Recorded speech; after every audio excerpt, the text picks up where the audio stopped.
Whoa. Whoa. Hey, that's off by a bit. What is happening here? Hold on. I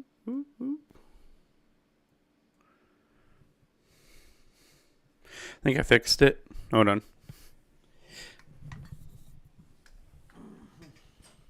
Another thing I got fixed. It's the funny part about the green screen thing is that it like sits right next to where my chair goes to play like actual games. What up, guys? Hold on.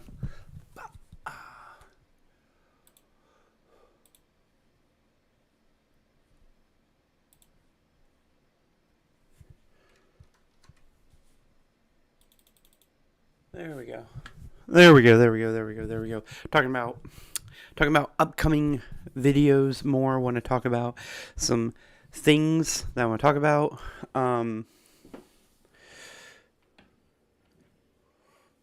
In case anyone notices, okay, there's a lot of celebration going on. What up, FNAF fan? Sup? What's up, guys? What's going on? Anyways, gotta take my socks off. You ever get home, and the second you get home, there's like parts of your outfit that you immediately want to get rid of?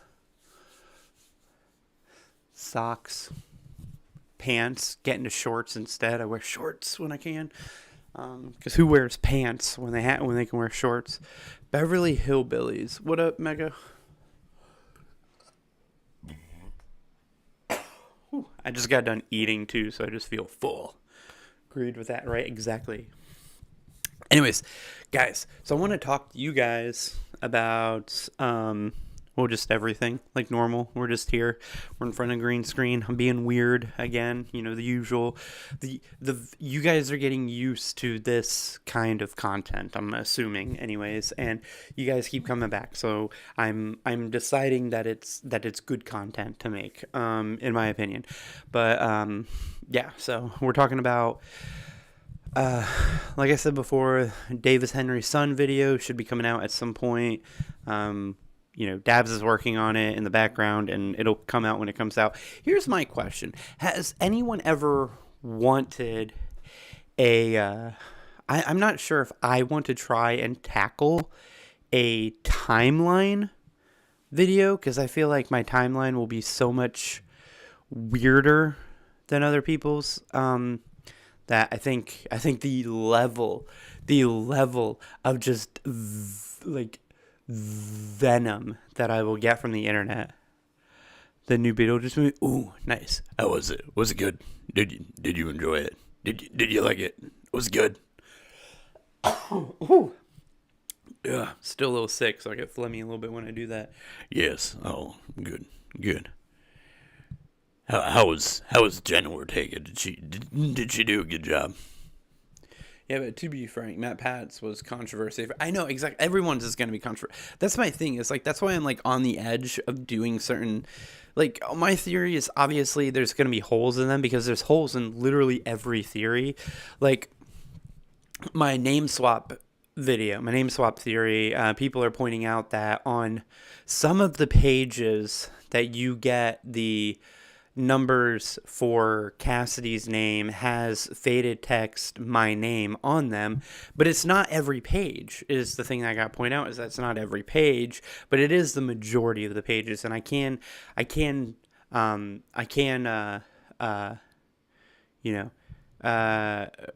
that would be cool, but I can acknowledge that fact, but decide that it isn't a big enough. It doesn't supersede the fact that it's still weird that they would technically be giving each other names. Because like someone else made the argument of, well, it's only 4 questions that are asked by Faded, that it's the 4 questions that Faded asked that Altered answers that are the 4 that give us Dave. So it's Altered's name because of that. But it's like, how would Altered know to use? Are you going to play a Roblox after this? I might, I don't know yet. It depends on how long we're here talking. But like it's like, how would Altered have even known that those 4, like, the thing is I go by the thing that I didn't put in the video itself, is that I don't think it's Faded or Altered who's actually giving us their names. I think it's Scott using them to give the names, right? Do you know why was the toy Chica beak was missing? Was missing her beak, or why her beak was off? Dave was the name from that book. Why not use both names instead? I use both names. That's the thing. We use both names. We use Cassidy and we use Dave. I believe that Dave is Vengeful Spirit and Cassidy is Crying Child. That's my theory.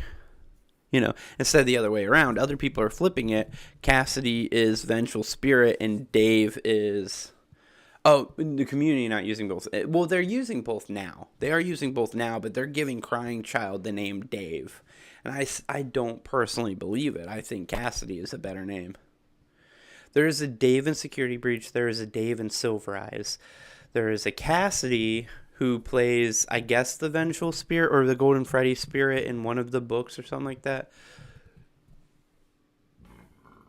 Oh, why William working on it, and if so, why is it a little girl? So that's the thing. It's not Mangle. Mangle is not in the room. It's the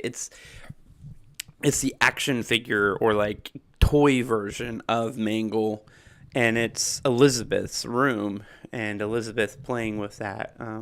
My name used to be Cassie. I know, real fan. I know, real FNAF fan.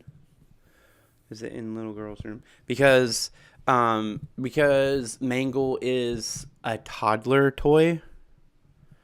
It's considered a toddler toy at the pizzeria, so it would be in the toddler's room. Is before FNAF 4. Yeah. That's what they're implying. But all of the toy animatronics are before FNAF 4.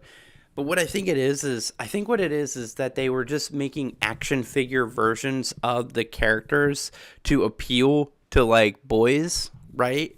So, because like it's the 80s, so action figures, G.I. Joes, Transformers, Stretch Armstrong, all those things were like getting popular. So why wouldn't Freddy Fazbear's take advantage of, kids really liking action figures and make their own action figure versions of the animatronics? And that's where we get the first incarnations of the toy animatronics as action figures. And then when they go to open up FNAF 2, the action figures have gotten enough popularity that they decide to make them into full-on animatronics, which then turn into the toy animatronics. Is that too bright? Yeah, that's a little too bright, but what if I do it that way? Or that way? No, do it that way. That way works better. Mangle was repaired, but it got too annoying. Yeah. They kept... Yeah, but here's the thing is... that means if Mangle... One, if Mangle has a nickname. And two, if Mangle was getting too annoying to put back together constantly, then Mangle comes from a former restaurant. Because there's no way... in the 2 weeks that FNAF 2 location was open, that they got to the point where they were giving it a nickname and deciding not to put it back together anymore already. That's like a few months kind of situation. That's not a couple of days kind of thing. The extra head on Mangle is just a spare endo head that the children popped on it. Mangle was the name Mangle was given by the kids. It still would take a while for it to catch on. That's the thing. It's it has to come from a former restaurant. It can't be a FNAF 2 original animatronic. I think it was the prototype for the toy animatronics. Is Withered Cupcakes? It might be, but I don't think so. I think the extra head is just a spare endo head that they attached to it because it was like a take apart and put back together kind of situation for kids. So who knows? But no, I was thinking about more theory videos that I can do. I want to do smaller theories. That's the thing is I'm not trying to do big mind-blowing change everything kind of videos. I say this as the Dave is Henry's son video coming out soon, which would change everything essentially. But I want to do videos that are about, smaller parts of the series. So for one, the Midnight Motorist is Fritz's story. video, it doesn't have a big consequence to it, you know. You finding out that that's Fritz's story doesn't change much, but it does kind of fit into the rest of FNAF 6 way better than that being some random story about William Afton being mad at Michael for leaving, when one, it doesn't make any sense for William Afton to all of a sudden be yellow. Some people are like, well, it was dark and shadows. And I'm like, the car is purple. The car is fucking purple. All right? If he can make the car purple, he can make William Afton purple. Okay? He could have just... Like, that's the thing. Like, that's a lame cop-out. In my opinion, that is a lame cop-out that people who don't want to actually sit and think about the thing use. It's a lame cop-out in my opinion, because here's the thing. If Scott Cawthon really wanted it to be William Afton, he would have made him purple. And if he wanted to make him purple, he would have adjusted the colors of the mini game to make him purple and fit. Like, that's the thing. It's like Scott Cawthon made all of that mini game. He made the conscious choice to make William Afton gold instead of purple. Plain and simple. And he gave no reasoning for it or anything else. So in my opinion, he is not... that's not William Afton. That's some other character. And the footprints in Midnight Motorist. Plus also, it's a completely different house and a completely different location. Right? Completely different. Everything is different. Then why is the files did it say later that night? Here's my question. When do you get that minigame? You know, everyone wants to say that it's later that night from the security puppet game. But which game do you get first?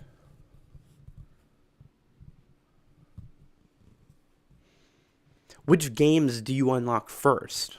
What's the order? The order isn't Security Puppet, then Midnight Motorist. It's Fruity Maze, Midnight Motorist, then the Security Puppet.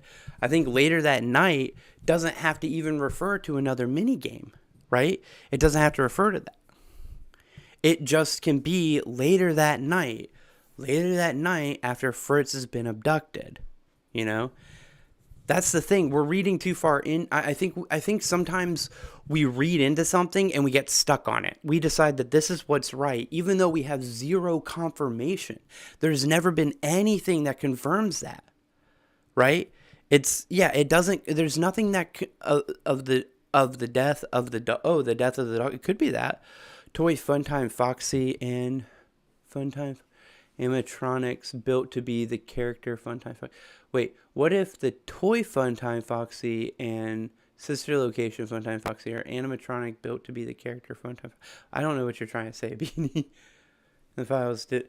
Then why in the file? Yeah, that'll change stuff since the community would like it would think it's. Yeah, everybody thinks it's William Afton, but that's the problem. Is again we lock into, well, it has to be William Afton because purple car. But it's like, why does William Afton have to be? You know how many people probably own a purple car? How many people own a red car, a blue car, a gray car, a white car?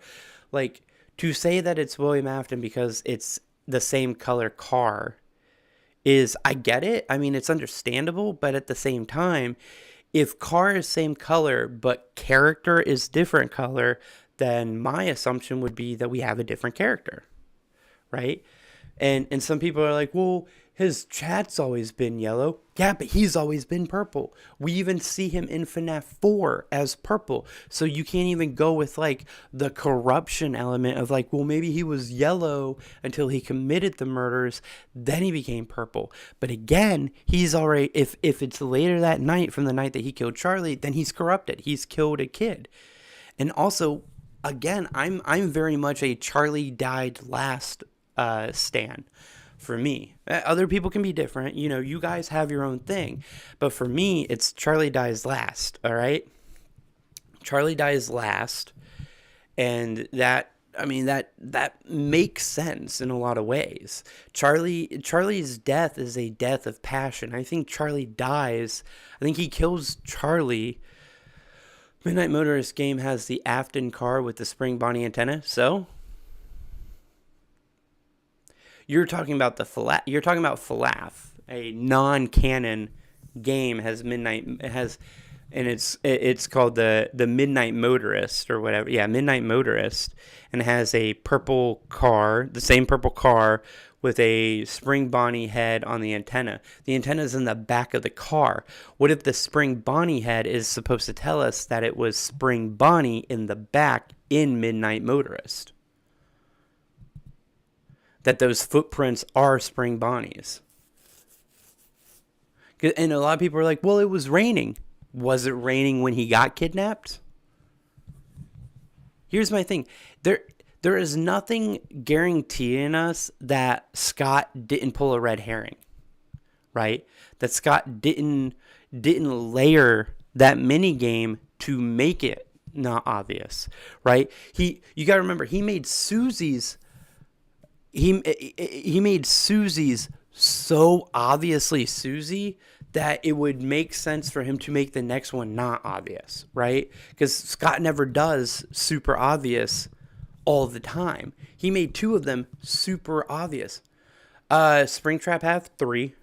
Springtrap and Fredbear both have 3 toes. We know that. Springtrap has narrow feet with 3 toes, and then Fredbear has wide feet with 3 toes.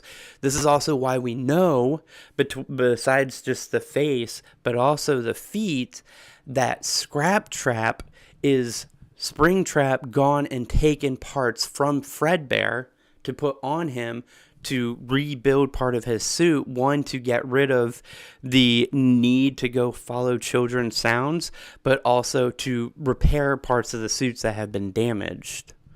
Right? That's why Scraptrap looks so weird. Why are we talking about the toes? Because in Midnight Motorist, we see footprints of an animatronic in the back of the house, which it's a 3-toed footprint. Have widened toes in the FNAF 4 minigame. It's not a FNAF 4 minigame, it's a FNAF 6 minigame.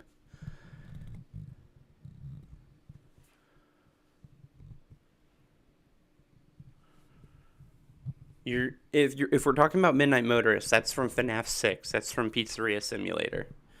That's when you play Midnight Motorist, the minigame, the arcade game that you can buy second. It's the second minigame. It's the Fruity Maze, then Midnight Motorist, then way later, if you're lucky to have the money, you can get the Security Puppet game. Which, here's the other thing. Those are the only 3 minigames. Yeah, those are the only 3 minigames in FNAF 6. Fruity Maze shows the death of one of the kids. Security Puppet shows the death of one of the kids. Why does the game in the middle not show the death of one of the kids? Or shows the background to one of the kids dying? Why would that one be different? What up, Freddy? Why is that one different? Someone was arguing with me and giving me lame answers on, because I was talking to someone about this on the subreddit, which is always a bad idea. I don't know why I ever engage on the subreddit, because it's just full of fucking assholes. But anyway, someone was arguing with me about that. They were like, well, what would be the point of it being Fritz's story? And I'm like, because it would show, like, how William was premeditative in his murders. He wasn't just killing kids randomly. Like, he was making decisions. It would show a backstory of how he chose those first 4 kids. How he made some of those decisions. He chose Susie because her dog had died recently and she was kind of sad about it, and he knew that he could use that as a lure to bring her into the back. Midnight Motorist shows that Fritz came from an abusive alcoholic father. Did you win? I just stopped arguing with him because he just kept repeating himself by saying, well, why that when, well, that doesn't make sense, is basically what the argument turned into. I would give him facts, or I would give him evidence that would suggest that I was right, and he would be like, lame answers. Those are lame answers. Why would he one of his was like, well, if Susie already shows that, then why would he give a second mini game that shows the same thing? And I'm like, you don't sit there and get one data point and then be like, we're done. Like, I'm done. I have a data point. Now I know what to do. Like, the police don't just stop at one data point and be like, okay, here we go. We found, we looked at how one body died and how it was treated. We don't need to look at any of the other victims. We just need to acknowledge that there's victims. We can use just this one to find the murderer. Like, no, you analyze and look at all of the deaths so you can find the murderer and stop them. It's the same thing with this. He's showing multiple victims' backstories so we know how William picked out his victims. You know, Susie was depressed and she was easy to lure into the back because he was able to talk to her and be like, your dog's not actually dead, I have him in the back, follow me, and and get depressed little girl to come to the back with him. With Fritz, if Midnight Motors is about Fritz, then it shows that Fritz was part of an abusive family where his father was an alcoholic that was so bad at drinking that he literally would get kicked out of bars and rejected being able to come back in, right? Comes home, wants to go abuse his son, and then he even says, and like the guy was like, well, blah, blah, blah, this and that and everything else. He's like, well, what's the point of this? What's the point of that? And I was filling it in. Like, what's the point of that place? That place is referring to Freddy's. Fritz would escape to Freddy Fazbear's to escape his abusive father and escape his shitty life. He would go to a place of fun and whimsy and all that to try and have some escapism from the life that he's living where he's being abused by his father. Yes, I'm talking about Midnight Motorist. I'm just saying, this is my headcanon. I think Midnight Motorist is the story of Fritz and his abusive father, right? And, like, that's the thing. What I was talking about is, like, okay, so the character that we see is Fritz's father, his alcoholic father. In the living room is probably his mother, who looks like she might even be sick, right? And then Fritz, the house is a completely different shape. It's in a completely different location. Nothing matches what we see in FNAF 4. Right? There's not enough rooms. We never see any other characters. Like, there's a lot. Like, you have to have a lot of suspension of belief and assume that a lot of things happen between FNAF 4 and that specific scene in Midnight Motorist to believe that it's William still, right? Like, he's out in the middle of the woods, all this. Like, the only answer I don't have is the mound. But the mound could be a red herring, you know? Here's one theory that I did see from someone else who was talking about what the mound could be. They were talking about how the mound could be Susie's dog. Like, it could be where Susie's dog was buried. Yeah, the house location is completely different. It's not in the same area. It's way off in the woods. That's what I'm saying.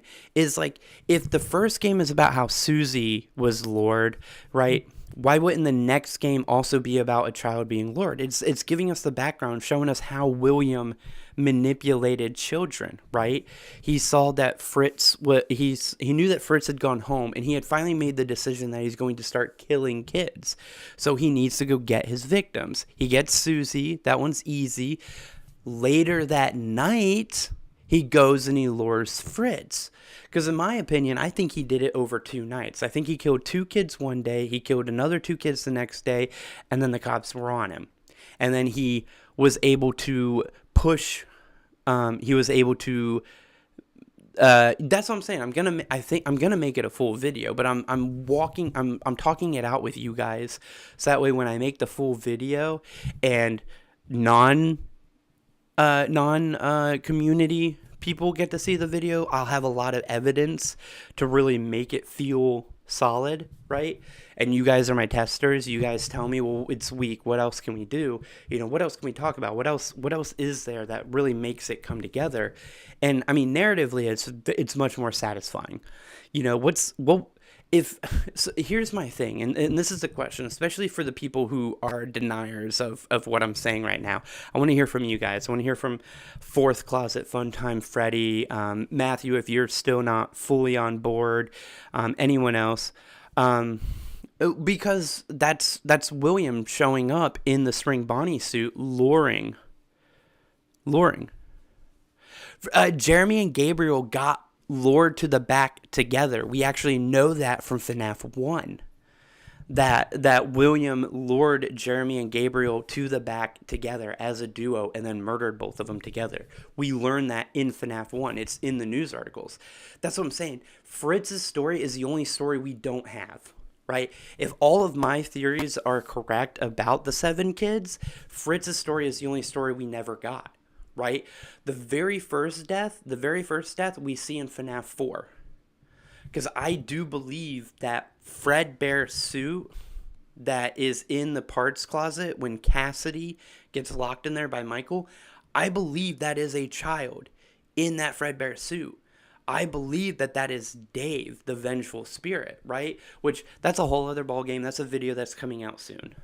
Anyways, we know Cassidy, or Crying Child, gets bit and then goes into a coma. We know that Susie gets lured to the back from her dog. We know Gabriel and Jeremy are friends. They are best friends who get lured to the back together for like games and fun time or whatnot, but they get lured to the back together from inside the restaurant. We know that Charlie gets murdered outside the restaurant by a emotionally frustrated William, who I believe does it after Cassidy succumbs to his injuries and dies in his coma. No, I'm talking about Five Nights at Freddy's. I'm talking about the actual game, Five Nights at... I'm talking about the actual franchise. I'm not talking about any fan-made games. No, Dave is the name of the other spirit in the logbook. Hyperdroids figured that out. I don't know if you've seen it, Fourth Clause. I don't know if you've watched my video on why I think the logbook name should be swapped, but I do have a video out. It's up to almost 1,250 views at this point, guys, which is awesome. It's my best video ever. But anyways, no, that's an actual name. That's the name of one of the spirits now. 1.2K. It's actually 1240 something. I can see the actual number. You guys can't. Hold on. I can tell you exactly what it's at right now. Yeah, because it doesn't tell you guys anymore. After you get to... Oh, it's at 1247. 1,247 views.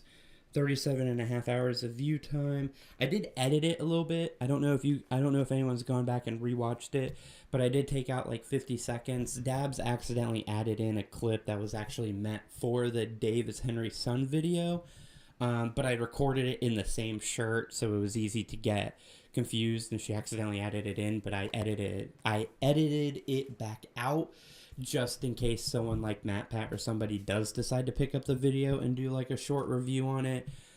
They don't like start watching it being like, oh, this is good, and then like they get to that part and they're like, that's a weird part. But what if we, the community, accidentally pushed Fritz's story under the rug? We could. We have. That's my thing. That's what I'm talking about. Is I'm going back. What a lot of the theorizing that I'm doing, which is really weird, I think, for other theorists, but what I've been doing is I've been going back to the beginning of all of the theorizing. I've been going back to the 2014, 2015 era, and I've been looking for these parts of the games that we just kind of ignored and walked over because we didn't know what was going on and we didn't feel like dealing with it. And I'm trying to I'm trying to give it substance and trying to figure out what it was about, because it's like the same thing with the kid in the Fredbear suit. Yeah, the kid in the Fredbear suit in the parts room in FNAF 4. We just ignore that kid, and some people are like, "Well, it's just wires or whatever." And it's like, no, it's not. That's clearly a frizzy brown-haired kid. Brunette kid. That's someone like, that's me in a suit. Like, that would be my hair in a suit sticking out. Like, that's what that would look like. As like an 8-bit thing. Like, that would be my hair. I got a Z. Have a good night, real. Like the Fun Times have the teeth of the Mimic in Sun and Moon. No, the Fun Times don't. I didn't think the Fun Times did. I thought the Fun Times had like solid teeth. Oh, if we wanted to talk about new theories, like new age FNAF theories, here's one that's everyone's gonna hate that I have, that I can't seem to get out of my head. It just feels like it might be correct. The reason that the Mimic never came up in earlier games is because the Mimic is behind that wall, but the Mimic is still in the story the entire time, and we never knew it. The Mimic is mind controlling William Afton.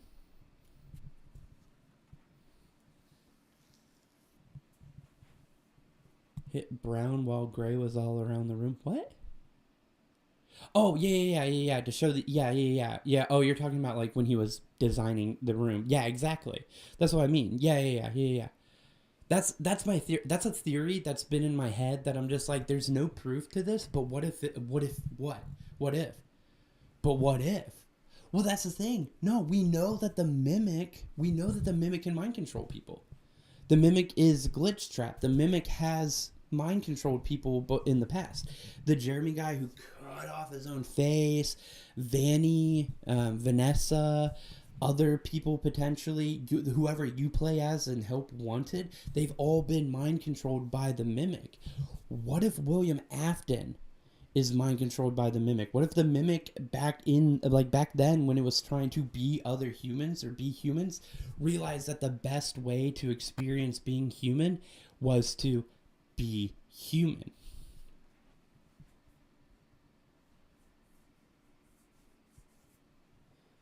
Well, a lot of most people have most theorists believe that glitch trap is the mimic. Now at this point, we've come to the conclusion that glitch trap is the mimic, right? Um, no, so here's the thing: is that kind of stuff actually did exist back then? Because what we saw in the demo, or what we've seen from some of the talks from some of the people.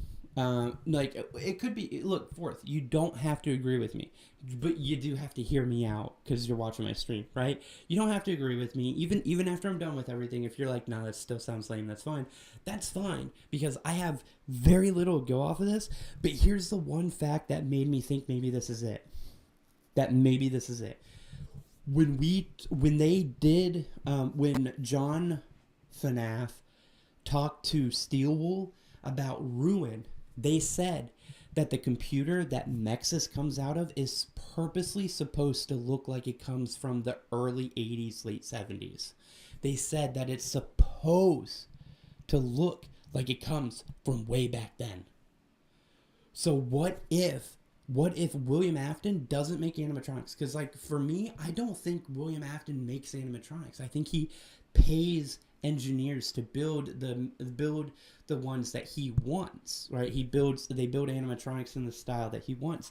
What if he built Nexus to contain the mimic, but in the process of it, like what if William Afton's big thing is that he's both business guy and a coder?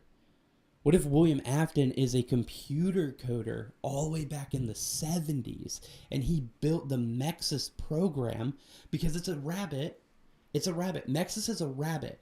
Who who do we know? Who do we know who constantly makes his persona rabbit-like in this place, right? Who do we know whose persona is a rabbit all the time? William Afton. So William Afton built the Nexus program to contain the mimic. But what if it backfired on him? What if while he was coding it, it was used by the mimic to transfer into William? But it was in the process of him building the Nexus code. So when the mimic became William, he used that Nexus code as camouflage so that Henry wouldn't be suspicious of him.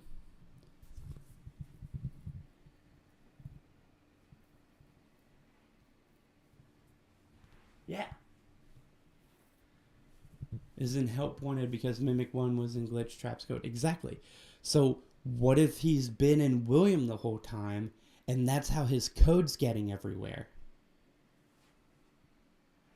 Well, could he be? Could William Afton be innocent the whole time?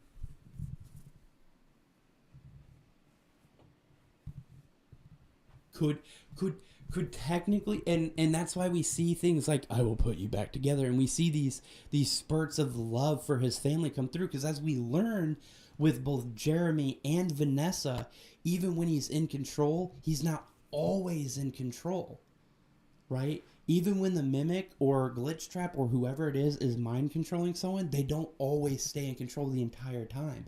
So what if those moments of love and compassion from William is him leaking through that mind control. But he doesn't get to do it as often because the mimic's been in control of him for so long that that control has been strengthened, and he doesn't lose control as often as he does with people like Jeremy and Vanessa.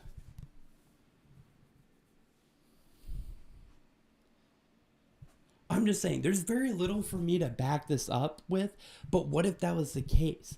What if Mexus being created in 1979, 1980 to control the mimic is actually a Trojan horse? No, she does. No, it does. You're clearly not paying attention to everything, because it does. It does. Because it does lose control. It loses control several times. Because in the emails that we see between Vanessa and the guy who works at her company, who's like in control of like being able to see her searches and everything, he even talks about the fact that sometimes she searches for things like "help me" and stuff like that. Sometimes the glitch trap loses control of Vanessa and she tries to call out for help, but he quickly gets control of her again. But he does lose control of her. He did the same thing with Jeremy. He lost control with Jeremy, and that's why Jeremy cut his own face off, because he thought if he caused enough pain to himself that it would override Glitch Trap's control and give him back full control. And that's how Glitch Trap lost control of Jeremy, because Jeremy was willing to give himself so much pain that it actually caused him to lose control, because Jeremy's brain went into full lizard brain mode, essentially. Went into full survival mode and kicked out Glitch Trap.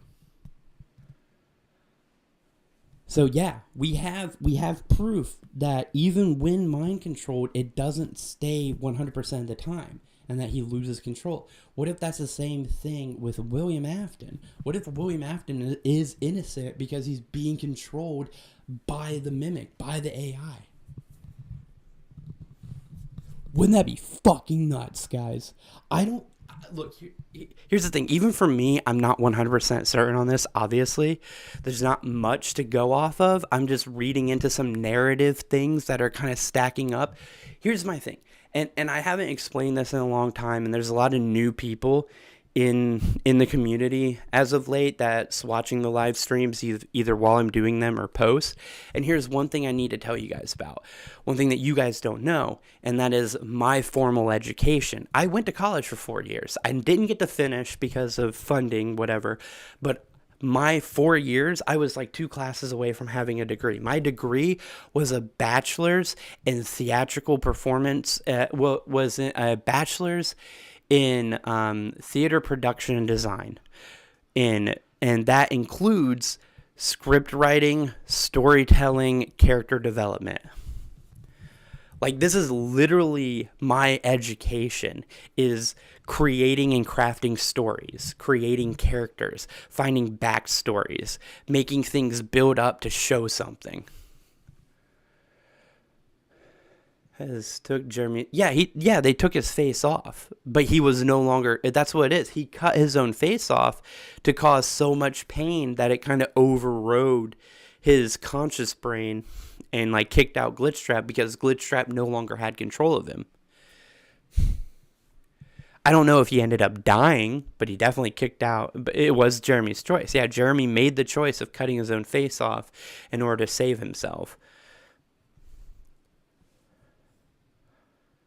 Yeah, but that's what I mean is like, just when I look at these, like the background for it is like I just said, my background is in story design, story development, story writing, character development, all that kind of stuff. So when I look at this kind of stuff, I look and I'm like, what is the most narratively satisfactory story that's coming out of this? What do these elements build into story-wise? And that's what a lot of theorists nowadays are doing. They're looking into what is the story, what is the narrative, what sounds good, what's gonna feel good. What do you think is a mimic in Baby? Because Baby has the mimic teeth. I don't think Baby has the mimic teeth, is the thing. Why does withered Bonnie look like ignited Bonnie, bro? That's a good question. I don't know. Withered Bonnie, I think it's as simple as his face got destroyed in some way. Um, but when they were bringing it to FNAF 2 location or something, Withered Bonnie, like this, Withered, all the Wizards. So here's the thing, design wise, the reason why characters look the way they do is 90% of the time because that's what Scott wanted. There's very few times where that a character's design is important. Like the only time that's really important is like Scrap Trap pics of baby because she has the mimic's teeth like Ballora. They're individually segmented teeth that look like they can move on their own. The names it doesn't have with it. Oh, okay. So that's something different. Got it. Let me see. I'm gonna pull it up.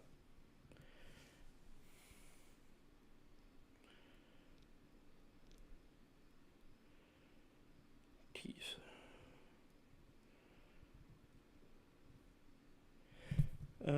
Hold on.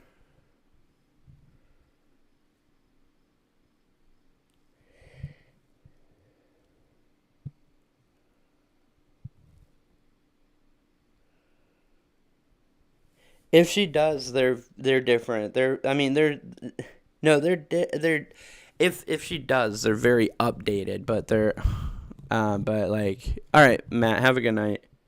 But I mean, I guess you could say that they're similar, but she has a lot more. They're smaller and they're not as janky looking. But I mean, again, the mimic I guess is from 1979 at this point, whereas Circus Baby is obviously mid to late 80s.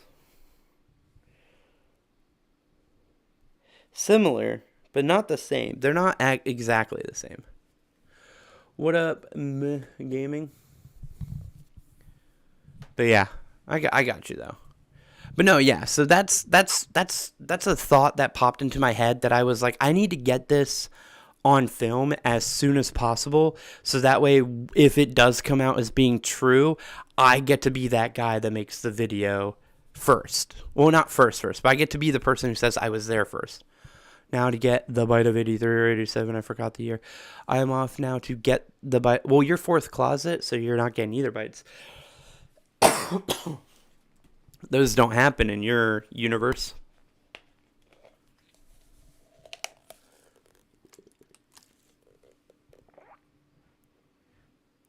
The moon is 100% controlled by the mimic? Possibly.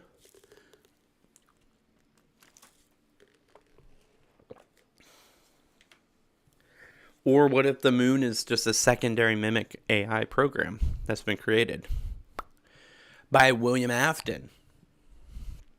Like, that's the thing. Always come back. Theorist from the basement. Oh, nice. Are you Tom?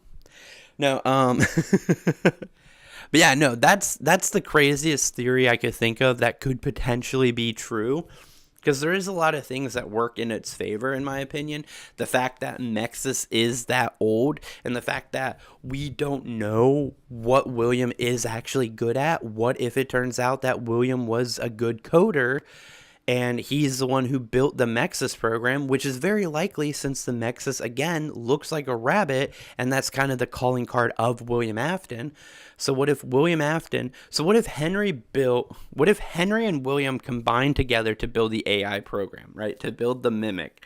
Then when they realized that it was going wrong, they decided to shut it down together.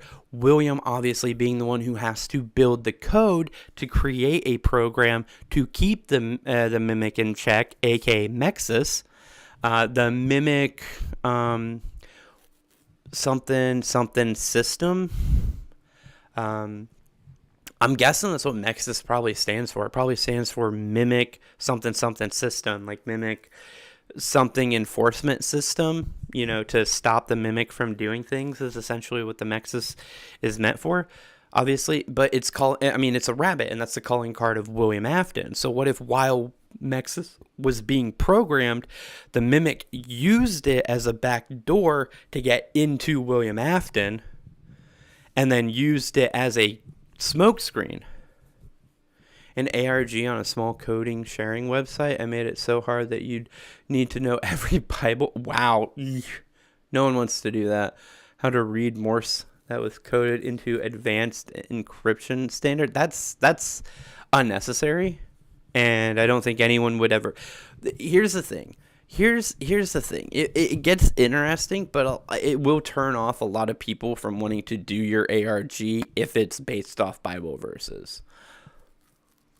Spirit drowning theory in the FNAF AR. There is a DLC, and at the end, Golden Freddy is drowning in a. Yeah, I saw it. Rytoast actually covered the drowning theory. I just used. I talk about it in the aspect of I say, hey, Rytoast already covered this. This is why I'm not going to go super deep into it. But yeah, Rytoast has a whole video on the whole vengeful spirit is probably a kid that got spring locked, whereas all the other ones didn't. Yeah, he did. It's like a month or two old. Circus that had a murderous clown that kills everyone who knows and says his name. That's cool. That's a dope horror story. That is a super dope horror story. But yeah, like I said, it's if you make an ARG or really anything where you have to know Bible verses in order to solve it, you're gonna lose a bit of potential audience.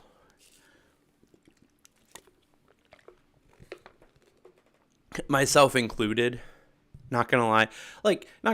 I'm very atheist. So when people are like, "Oh yeah, you need to, it's this Bible verse to figure out what's going on," I'm just like, "Oh, really?" Like, to be fair, you should always build your stuff with the largest audience in mind, and making things non-religious is the easiest way to encompass the most amount of audience members. Are you going to lose a little bit? But yes, but to be fair, the people that you lose because you made something non-religious is definitely the people. If you have to sacrifice audience members, those are definitely the audience members that you want to not attract anyways. To be fair.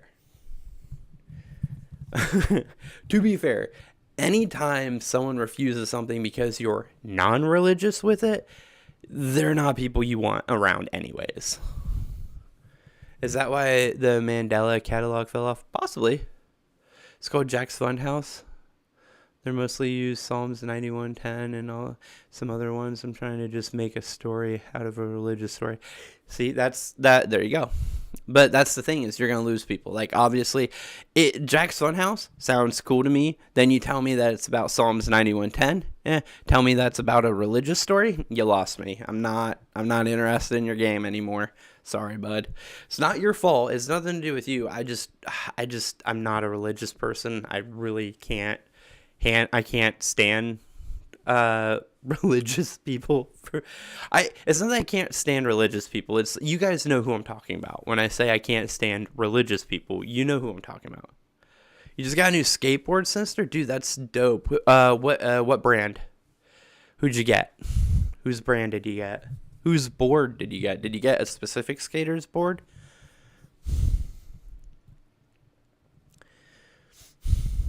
Yeah, Rodney Mullen board, a Tony Hawk board, a Bob Barnquist board, Deadly Fish, a normal board. What's a normal board? Pre-attached. So you don't have any logos or anything on it. You just got a straight up. So you got a new deck. You got a new skateboard deck, is what you're saying. Wait, pre-attached. So this is a board that already came with your trucks and your wheels attached. Yeah. Does the board have the trucks and the wheels already attached, or is it just basically a fresh piece of wood that you need to put everything on? What up, Alessandro? We're just talking about some of my newer FNAF theories that I may or may not start working on. I don't think I'm going to work on the mimic possessing William theory yet. Like Hello Neighbor, where it was some random verse, and then, yeah, that was the thing. Hello Neighbor fell off for me because it started having some like religious implications too. And it kind of fell off for me. I mean, it was kind of cool though at the same time, because I realized that the story that it was actually really talking about wasn't necessarily like religious, but you know what I mean. But yeah. But yeah, we were talking about some of my newer theories that I'm going to be making videos on. I'm going to be making a video on Midnight Motorist being Fritz's story. I know some people don't like it, but hey, it's my theory, it's not yours. Well, bye. All right, man. Have a good one. Theorist from the basement. Sorry, man. But let me see. Yeah, the Midnight Motorist is Fritz's story. We're gonna do that video. If I can get more information to try and really build maybe I'll make it a short, just so it's like an actual official piece of content out there, me saying something about it. But that'd be about it for the what if William Afton is being controlled by the Mimic and has been since 1979. Could you imagine that? Could you imagine if William Afton had been was in control? Oh, wait, hold on. Wait. Would this not give more explanation for why he wants to collect Remnant and Agony? What if he's trying to do the opposite? What if instead of trying to get souls trapped in robots to let the spirits come back alive, what if he's actually trying to see if he can reverse it the other way and give robots souls using Remnant and Agony? What if he's trying to figure out a way because he wants to be human, because he's an AI and he's mimicking humans and he's trying to be as human as possible? What if using William Afton's body, he's trying to figure out how to reverse engineer the Remnant Agony to make it to where he can give a soul to robots or give a soul to himself? What if that's the end goal of the Mimic, is to gain a soul? And he will tear through and rip apart. Because, how do you reverse engineer technology, right? Like, in his programming, he knows how do you reverse engineer technology. You take it apart and learn how it works so you can recreate it. What if he's doing the same thing with children, with humans? He's trying to take them apart so he can learn how they work, so he can recreate that for himself. So he can learn how to get a soul. How to be human. The ultimate human. Bro, I cracked it wide open. That's what we're going to learn. That's what we're going to learn, is that this whole FNAF story is about an AI, artificial intelligence, built in the 70s, learning to reverse engineer human beings so that it can become one. It's it's Bicentennial Man. This is fucking Bicentennial Man. That's what it is. This is like the dark version of Bicentennial Man. And if you guys don't know what Bicentennial Man is, you are missing the fuck out, because that's one of the greatest Robin Williams movies of all time. It's a very long movie, too.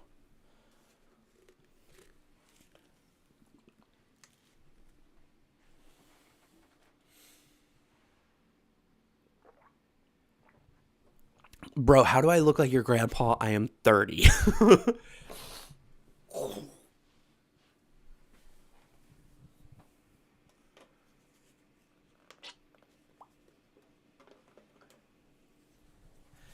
I'm sorry I'm freaking out, guys. I'm just like, holy shit. I just thought about that. Like, whoo, what if? But what if?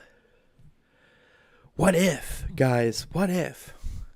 At the end of it all, we find out that it was the Mimic trying to figure out how to become human. How to get a soul. I'm not gonna actually let it hit the ground. You're actually I am your grandpa. I am your grandpa. Go to bed.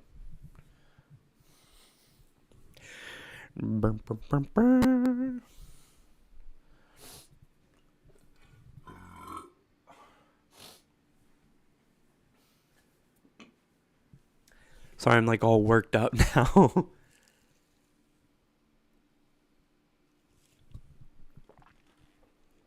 But what would be more mind-blowing, that actually being the story or the fact that I came up with it before it happened? But what if? What if, guys? What if? What if the ending of The Mimic, we find out that we were William Afton and it makes some kind of implication? Because like I said, John FNAF, because they were talking about that part of this came to me, like this original idea came to me because I was listening to Daco and John FNAF talking about the Secret of the Mimic demo that they played, and they were talking about stuff, and John FNAF went into the fact that Steelwool did say that the Mexus computer, that computer that the Mexus comes out of, is supposed to look like it's super fucking old, like it's from the early 80s, possibly 70s. Like, it's supposed to look that old. And I never really figured out what William's role in everything is, other than being like being a good businessman. But I never really seen him actually being a good animatronic engineer. So it's like, what if he was good at computer coding and programming? What if he created the AI side of the program and Henry built the animatronic version, right? Because and I know people are like, well, how did he transfer, how did he get into William? Well, William and Henry had to have built a way for the program to be downloaded into the Mimic's body anyways. So what if the Mimic just learned to redevelop that, but be able to transfer himself into a human? What if the movie watches after every night is supposed to be William and the baby is the Mimic? Baby burning the house might be Fall Fest and the baby being trained by William. What? Ditch him? Yo, what if the movie might... Oh, no, he's not watching a movie. He's watching a soap opera. The Immortal and the Restless. And I think that is... Oh, you know what? That can be explained away by the Mimic thing too. Right? Mike is William's son, but William isn't William. He's the Mimic. So even though the baby, Mike, looks just like his father's like, it's not my baby. It's not his baby because he's not William Afton.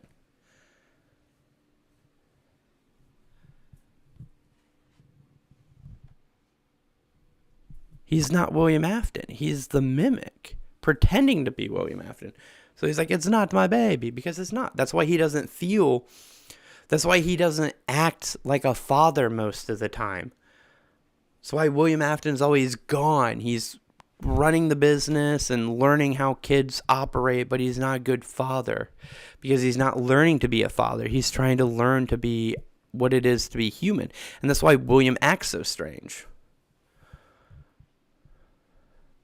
The baby might be the Mimic copying William. That's why the baby is so strange. Maybe. But William himself is strange, right?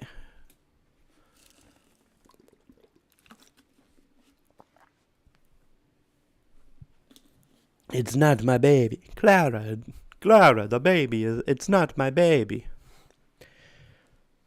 Who knows? I'm just trying to piece together at this point. But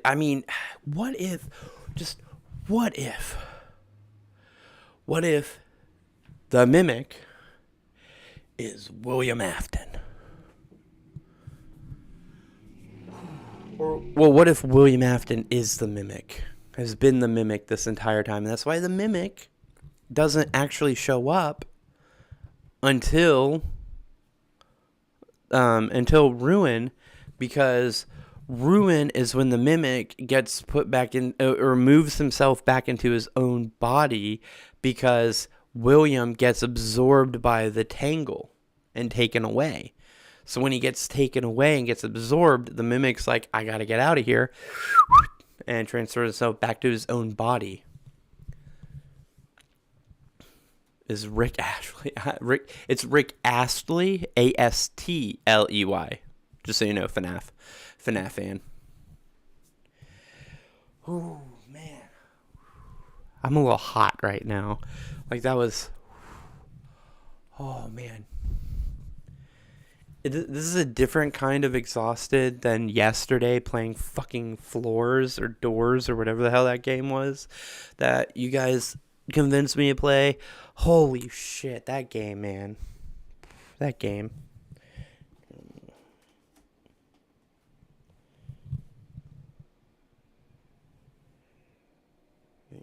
Yeah, blow on my legs. Thank you. I have a fan right here. I'm gonna get to blow on my legs. I've never known that. Yeah, his name is Rick Astley. Rick Astley. He's the guy who made Never Gonna Give You Up, the Rick roll. Never gonna give you up, never gonna let you down, never gonna run around and desert you. Never gonna give, never gonna give. Yeah, I was doing pretty good indoors, but God, dude, that game wrecks me, man. This is not a game I can play a lot of, to be fair. Rick Astley. Yeah, I know a lot of people do that. It's Astley. Rick Astley. Ooh. Oh, man. I'm exhausted right now. Down on the ground. I'm down here. Hello. I'm down here. Just resting up a little bit. Sitting in front of the fan. Getting my legs to be nice and cool. Yeah, no, Rick Astley. No, I get it. No, I got what you meant, Sinister. I got what you meant.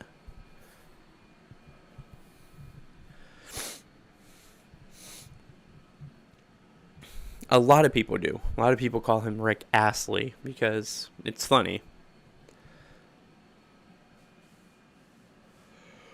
All right. So maybe that's on. Maybe that's a short coming up. Maybe I'll do a 1 minute short that maybe Dabs can edit up a little bit and make into a quick short. My problem is with me making shorts is that I don't commit to making shorts enough. Jacko animatronics are a reference to Fall Fest and Clara burning down the house.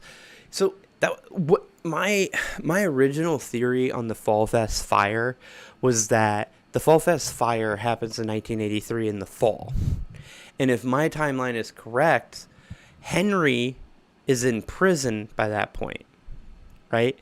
And I always had this running theory that Fall Fest and the Fredbear singing show were both ran by Henry's family, and William comes into the picture later, but they're both ran by Henry's family. So Henry's family owns the rights to the animatronic names, or to the animatronic IPs, right? That Fredbear and Bonnie, they let Henry use when Henry went to go start the restaurant with presumably William, right?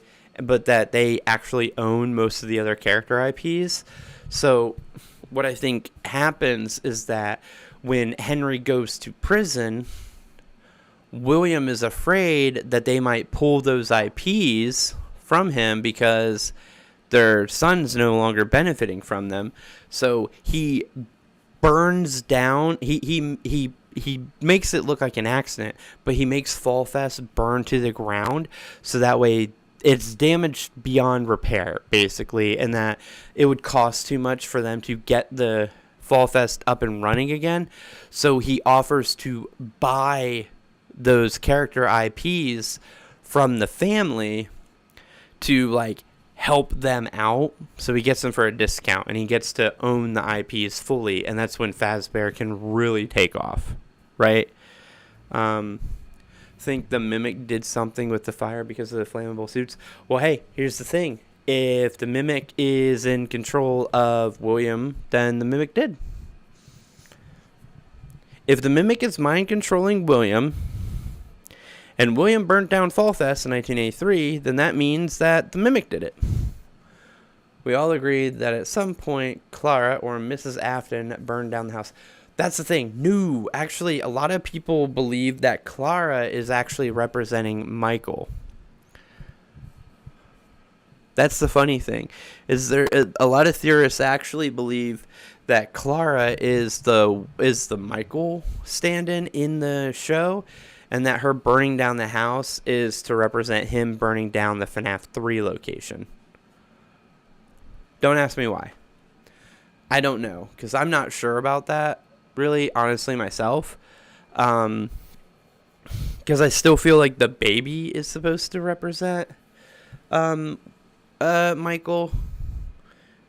And we don't know of any situation where Mrs. Afton burns down anything or does anything, really. That one's the one that's like harder to figure out, really. Oh man. Trying to yawn.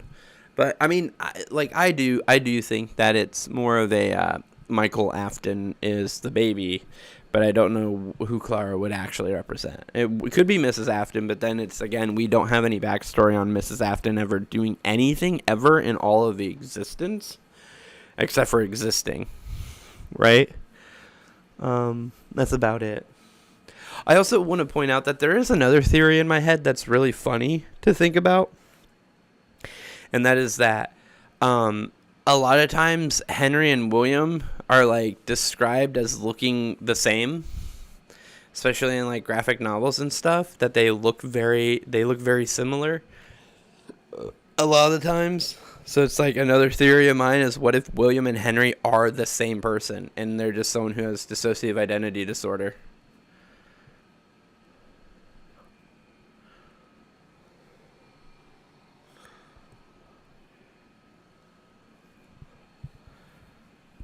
Wouldn't that be nuts?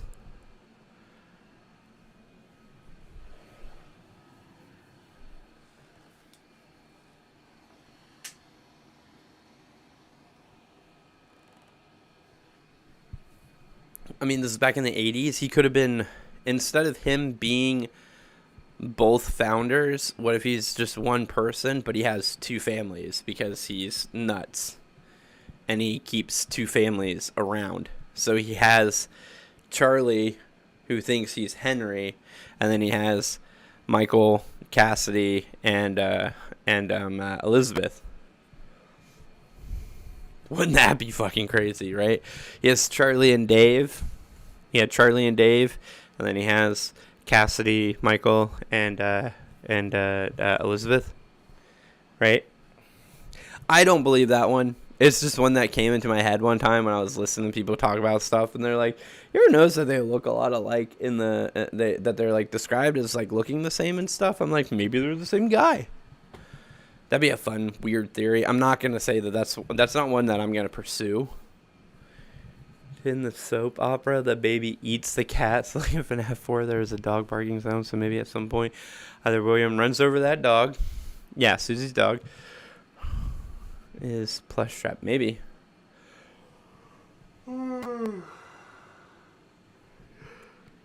This is like, I almost super mini theory. I think that Midnight Motorist. I think that Fritz's dad runs over Susie's dog, and that the dirt mound might be Susie's dog being buried.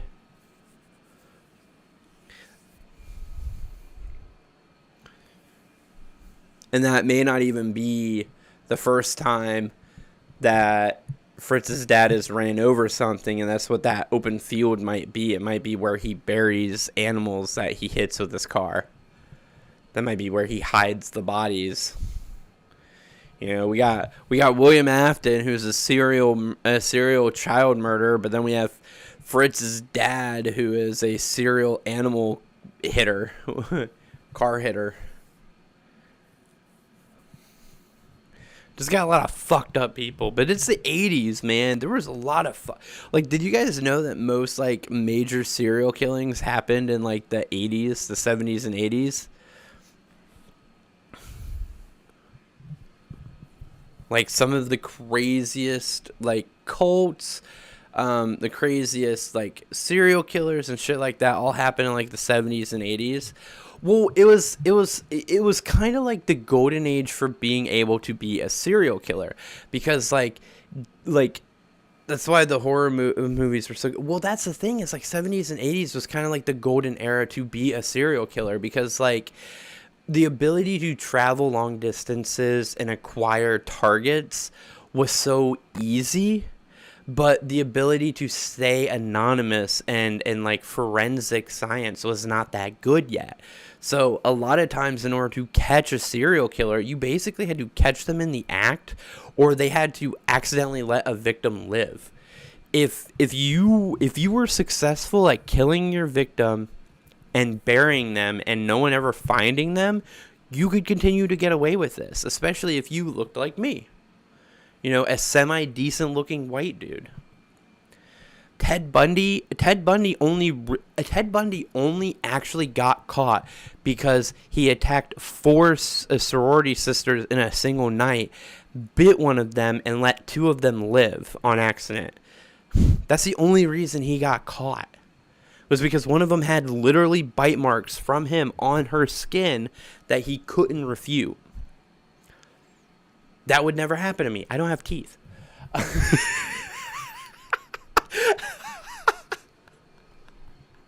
If you took me back to the 80s, I could be more successful than Ted Bundy. But no, yeah, what's funny is he was on trial earlier that same year. He was on trial for a different murder, and he was representing himself, and he was going to get away with it. Like, he was going to be, it was a good chance he was going to be found innocent. But because he was representing himself, even though he was in custody, he had access to the library, to the legal library in the courts. And he ran away. He snuck out the window in the library and escaped and ran. And people were like, well, that's an admission of guilt. I mean, why would you escape if you know you're innocent? He escaped and he ran away. And so then they were on the search for him, and he ended up killing a couple more people before he got caught. But the thing is like, that's how crazy easy it was in the 80s to be a serial killer. In the 70s and 80s, it was super easy because the ability to like catch people was very hard to prove. Ted Bundy, literally, he had other victims who got away who were like, it's a guy who looks like, give an exact description of Ted Bundy, who went by the name Ted, and police were still like, oh, we have no idea who that could be. And the worst part was, Ted worked for the fucking police. He was a police operator. Do the live on 1500 since tomorrow there's school. What? Are you going to now do the live on 1500? I do school. I'm going to be streaming tomorrow. I don't know what you're talking about. Do the live on 1500? I don't know what you're talking about, Alessandro. Hello. What up, Bulbous Squirtle? Oh, I like that. Bulbasaur and Squirtle combined. That's cool. Wow, cool video. Hello. Hey, what up, Papo? What up, Dags? The live 1500. I don't know what that is. The perfect cover. The live 1500. Is someone rating me? Is that what's happening right now? I'm very confused. I don't know what's happening. Hello. How's everybody doing? Tart said hi. Hello, Tart. What up, Dags? How's everybody doing? That's a perfect cover, doing crimes while being... Yeah, exactly. That's what Ted Bundy did, yeah. The lives... No, I do my live at the... I'm going to still be live at the same time as anyways. No, we aren't rating. We are just friends looking... Oh, social watch. Oh, okay. I didn't know what was going on. Well, when Dags comes in and it says that they're a verified YouTuber or whatever, it kind of makes me think that I'm getting rated or something. Why is your name... Why do you have a check mark? Hold on. I gotta do it from here, don't I? What is this?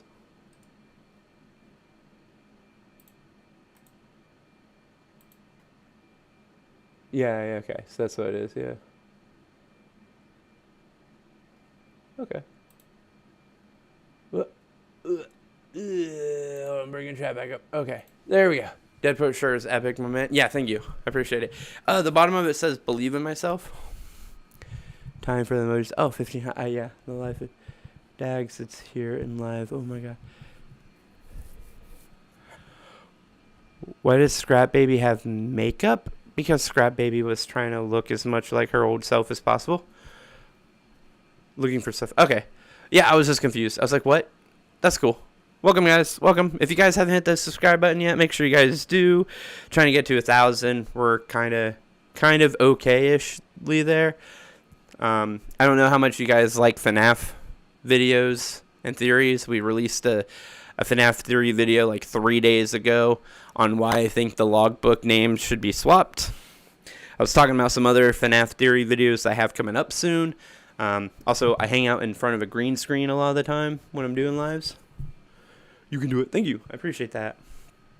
Yeah, I used to do live streaming on Mixer back when it existed. But then Mixer died, and so did my career. I'm so sad. No, but yeah, it is what it is.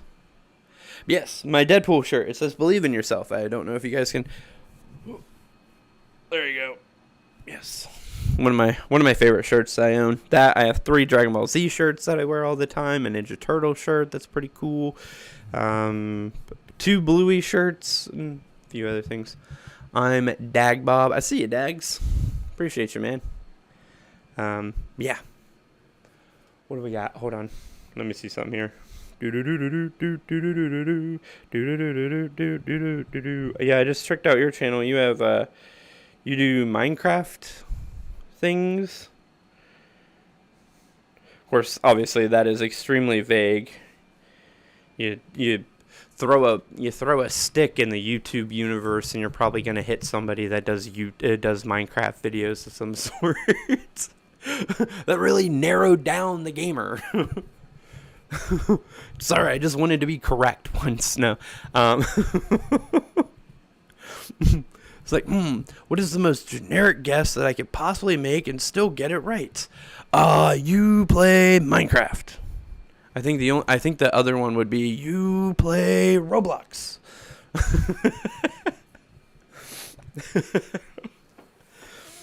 But yeah, I do a lot of hanging out in front of my green screen that I have up. Hey, I'm Shrine. What up, Shrine Griffin? How we doing? I hate the theory of the paper pal and Jackie because how did the kids see him then hang it up? That's a good question. I don't know. Yeah, I was looking at that one too, and I was like, here's my thing about that is let's be honest. It is 1,000% correct to say that William Afton did not think of the mimic at all. Right? I think, do you hate the Loud House? No, I don't hate the Loud House. I've never really watched a full episode of the Loud House, Milo. Never really watched it. I just know, like, all the kids' names are L names. Like, the main character's name is Lincoln, and then he has, like, all of his sisters, like Lori, Laura, Lucy, Lindy, Lotta, la la la, whatever. And they all have, like, varying personalities. Thoughts on Transformers? Awesome. Transformers is cool. It came out back when Shia LaBeouf was, not fully insane. It was still pretty cool before he became actual cannibal Shia LaBeouf. Hello, my fellow British. I am not British, but other people are. What up, Torch? What's your favorite FNAF character? I am a Foxy fan. I'm a Foxy fan. I love me some pirates. The problem is I don't think Foxy actually. I don't think. Oh no, he talks like a pirate in some of his forms. Yeah. Do you think FNAF 2 is cool? Yeah, every FNAF is cool, honestly. FNAF 3 kind of the lamest of the bunch. When you have this jump scare. Have you heard of Carter Peter Schmidt? You mean Peter Schmidt? Carter Peter Schmidt is not the correct name, but it does sound almost like Lois's dad's name from Family Guy. Carter Peter Schmidt or something. No, the channel Cart Peter. I have no idea. No, I've never heard of that. No, Dargs. I've never heard of that name. Best recreation of jumps. Yeah, right. It's just. There we go. Another YouTuber that likes Foxy. Why is Foxy so loved? Because Foxy's a fucking pirate. That's why if you're gonna pick a character to love, you gotta pick a pirate. Arr. Take me to the sea, laddies. I'm ready to sail. Cart Peter Schmidt drinks the Foxy juice. Oh, that's cool.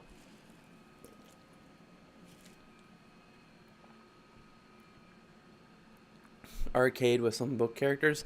Well, I mean, no, that doesn't mean much, FNAF fan, because here's my thing.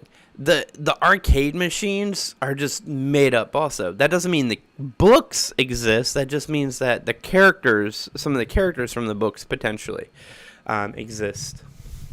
I have a peak.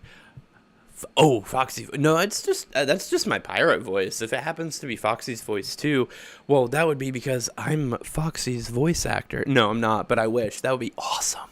I've always wanted to do voice acting. I can do a lot of different voices, which isn't necessary to be a voice actor technically. The main thing you need to do well to be a voice actor is to, voice act. Be able to really give emotion and understanding to the voice that you're creating. Thank you. I appreciate it. I am formally educated in acting and improvising and character development, storytelling, all that kind of stuff. I went to school for it. Almost, very close, this close, very close to having a degree in theater production design. I do not have a degree, and I won't be getting one, but I was very close to it. Unless this blows up and I make enough money to be able to pay off student loans, I will not be getting a degree. You can do... Like, check it out, Scoob. Like, you can do a Shaggy impression. Yeah, a Shaggy impression. Hello, Saitama. Hello, I subbed with all notifications and liked. Yo, Saitama, you are the beast. You are the best. I can do Shaggy and Scooby, as I showed you. Uh-huh. Hey, everybody. How are you today? Do a Mickey Mouse, obviously. It's, the Patrick Warburton's just kind of obvious. Like, here's Peter, and here's Patrick Warburton trying to do Shaggy. Would you? Oh, I want that. I want Patrick Warburton to try and do other people's impressions, right? And when I do Shaggy, I do the Casey Kane classic 60s Scooby-Doo Shaggy, which means I can also do the classic 60s Batman's Robin, because it's the same voice actor. It's Casey Kane, and I can do Casey Kane voices. So it's Leaping Lizards, Batman. The Joker got away. Ta-da. Gonna be in an episode of Scooby-Doo one day, right? And then I can do look, I don't know how many of you guys have gone and seen my new movie, but I just did a new movie here with Jenna Ortega, who is one of the coolest actresses I have ever worked with, and not to make you guys jealous or anything, but she definitely said my name 3 times. All right, Alessandro, thank you. Have a good night. Upcoming movies? Dude, I am super excited for FNAF 2 whenever it comes up. I am super not excited for a Minecraft movie to come out. I am so waiting for the next season of both Doctor Who and Avatar: The Last Airbender on Netflix, and on Disney Plus and Netflix respectively. I'm more waiting for games. I'm waiting for the FNAF stuff to come out. I really need to get the new FNAF books, but I still need to get the old FNAF books. Again, another I have a job. Obviously, I'm a father and a husband. I need to have a job, but my job pays all my bills and stuff. I really don't get a lot of extra money to be able to afford to just buy new books and new games all the time. So, another reason why I do this. Maybe one day this will make me money and I can buy the stuff that I want to buy. And that's why some of my theorizing, some people are like, you forgot about this. I'm like, I didn't forget about it. I didn't know it existed. Because guess what? I don't have every book. You want to see my book collection? Whoa. That's right. It doesn't exist. All right, if anyone wants to green screen that exact scene and just put an empty bookcase, what looks like a full bookcase behind me, and then when I go, wha, and I go, that's right, it's empty, everything, and just a big poof of smoke, and all the books are gone. That's what I need. What is the next season of Stranger Things? I don't know, and I started watching Stranger Things. I got into the most recent season, and then I had this problem, and I'm sure some of you guys can relate, where I lose interest in certain shows and stuff when I get into the final season that currently exists, because my brain doesn't want it to end. That happen. It doesn't happen with books. With books, I love getting to the end of a book, but when it comes to TV shows, for some reason, I'll get to like 3 or 4 episodes left, and I'll just stop. Or if it's a really long TV show, if it's a really long TV show, and I find out when my favorite character is going to leave, again, I get towards the end of their run, and then I'll stop before they leave, because I don't want it to end. It took me 4 tries to watch The 100 all the way through because it was such a good show to me. But I finally did, and then I cried. I haven't finished Stranger Things. I'm like 4 or 5 episodes away. Same thing for Rick and Morty. I got like 3 or 4 episodes of the most recent season left to watch it. The Boys, I watched half of the newest season, but haven't finished it. Upload, I did finish because it wasn't so good that I didn't want to finish it. Have you ever played Shipwrecked 64? No. Is that an N64 game? The name implies that it might be an N64 game. You know, there was Donkey Kong 64, there was Super Mario 64, there was Mario Kart 64, there was StarCraft 64. There was a lot of 64 games because of, you know, they were on 64. Could you imagine that? Could you imagine if every video game had the console that it was going to be on in the name?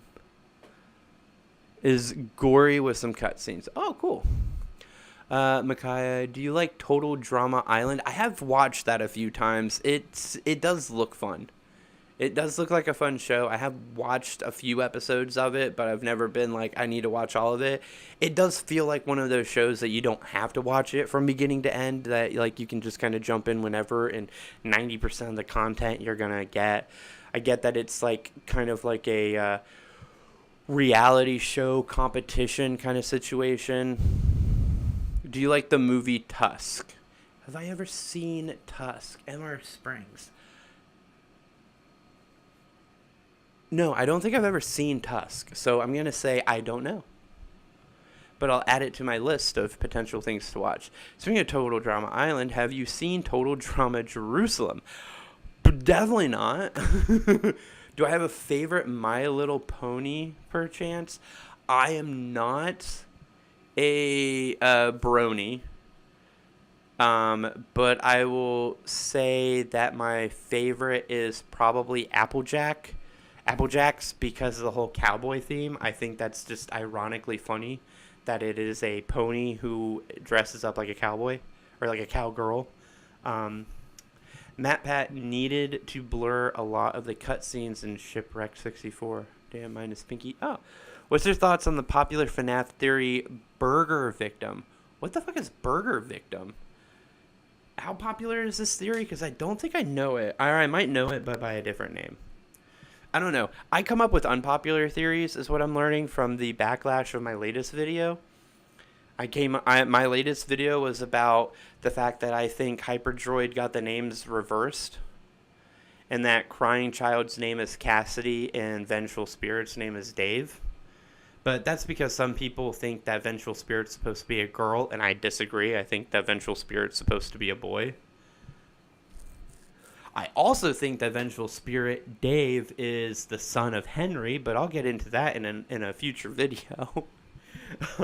That one's really going to mess with people. Foxy in FNAF 1 is a good guy? No, I don't think any of them are ever good guys. I love that theory. I love that I think that's the funniest fucking theory. Of the bite of, oh, and the bite victim was just a burger. This is real. Oh, that sounds lame. Not gonna lie, I don't know whose theory it is, and if it's one of your guys' theories, I'm sorry, it does sound lame. If this is my life, I want to stay on the page. There you go, cool, awesome. But no, yeah, Foxy is a good guy because all he does is, and you apparently have a heart attack from him coming into the room. That would be funny, but I don't believe it's true. But it is funny. Thoughts on Plants vs. Zombies? It actually is a good time waster style game. I've played it quite a few times, and it was a fun game to play. Have you listened to the S'more song, Freddy's Scary, My Chair Can Recline? No. So here's the thing is I tend to avoid a lot of fan-made stuff for Five Nights at Freddy's because I do theorizing. and I don't want to subconsciously incorporate things that come from fan-made material into my theories on accident, to because if I do and I don't realize it in time, people are going to use that against me. Even if my theory is super solid, they'll be like, well, this one part you use something that's not real, and so your whole theory sucks. And I don't want that, so I tend to avoid fan-made stuff. That's why you'll probably not see me play like Joy of Creation or any of that kind of stuff. Thoughts on SML? What's SML? I'm not sure on all anagrams. Do you believe in the FNAF theory Mystic Vanessa? What in the hell is... I don't know this theory either. I'm very lost on these theories. What is going on, guys? I mean, I appreciate all you guys hanging out. Thank you guys so much for subscribing, hanging out, liking the video, and all that good stuff. Let me check something here. I got things to check out. Yo, we hit 570, guys. Yo, that's 6 new subs on the stream. Appreciate you guys. Got to the 570 point. Our latest video is now at 1,250 views, which is the... you guys can't see that at all, so I don't know why I'm even trying to show you. Oh, can you see the 570 at least? Not really. Nope. Okay. Cool. Anyways, Mystic Hippo telling Vanessa's story. Oh, that'd be cool. That'd be dope. I'd listen to that. That would be fun to listen to. Here's another theory, guys. Here's another theory that I thought of. I'm not sure if I could make it into a full video because I don't think it will it's got enough length to it. But I am under the belief of the Vanessa Vanny are not the same person belief. I believe that Glitchtrap was in control of Vanessa but couldn't keep full control over her, so to circumvent that, whenever they were in control of Vanessa, they used Vanessa to build a Vanny animatronic and then uploaded themselves into Vanny, so they have control of Vanny and partial control over Vanessa. So Vanny and Vanessa are two different beings, not one person. What spirit possesses Golden Freddy? I believe it's... so here's what I'm on the fence about, guys. And you tell me if this sounds dumb or not. But I've been toying with the idea that there's a Golden Freddy and that there is a Fredbear spirit, right? That vengeful spirit is in the Fredbear outfit, but that there is a Golden Freddy outfit that I guess Ralph might be possessing. And that Fredbear has Vengeful Spirit, aka Dave, in it. FNAF 3, but FNAF 1, Chica is there, and Balloon Boy and Withered Foxy. Also, why is there no Withered... Wait, never mind. What are you talking... Yeah, but I was so confused, FNAF fan. I was like, what are you talking about? The only animatronic in FNAF 3 is Springtrap. Yeah, I was going to say, the only one in FNAF 3 is Springtrap. There are no other animatronics in that game except for Springtrap. That's the whole point, is that you just have to keep him under control. Or else, you get... the most terrifying of jump scares, just... But you know what, guys?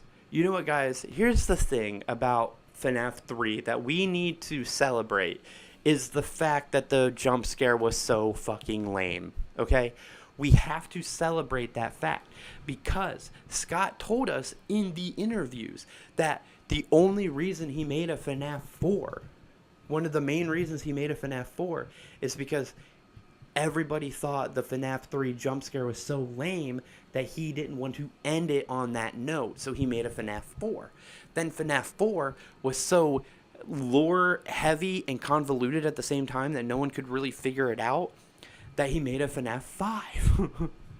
Not hallucinate Bonnie and only Spring Bonnie? Wait, what? Oh, he doesn't hallucinate Spring Bonnie. What are you talking about? Spring Bonnie is not a hallucination. Spring Bonnie is real in FNAF 3. We don't know why he hallucinates the specific animatronics that he does. But we just know that he does hallucinate all of the animatronics that he does hallucinate. Spring Bonnie is not a hallucination. Spring Bonnie is truly there. Spring Bonnie is William Afton.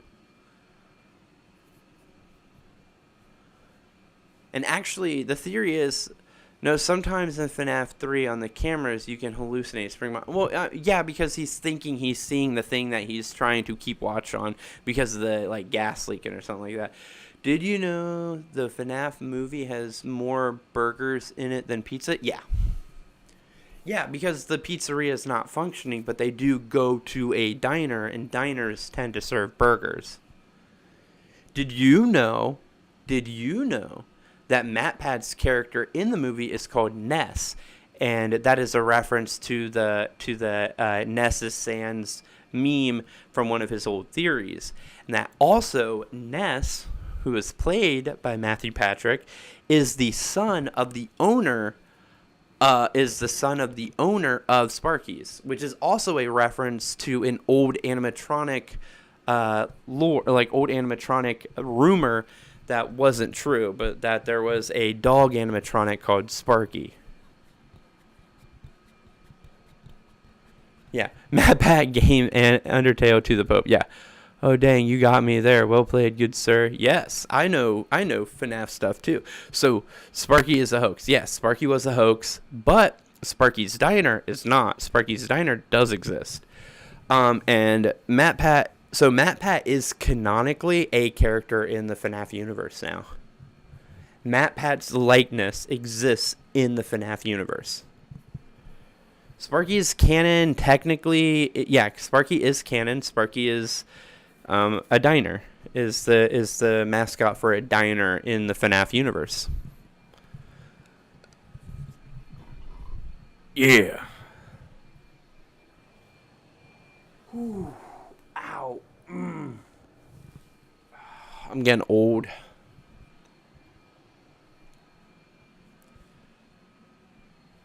But yeah, so Sparky is a diner. Yes, Sparky is a diner. Well, Sparky's is a diner, I guess. We're missing an S there. But yes, absolutely, Dags. Appreciate you.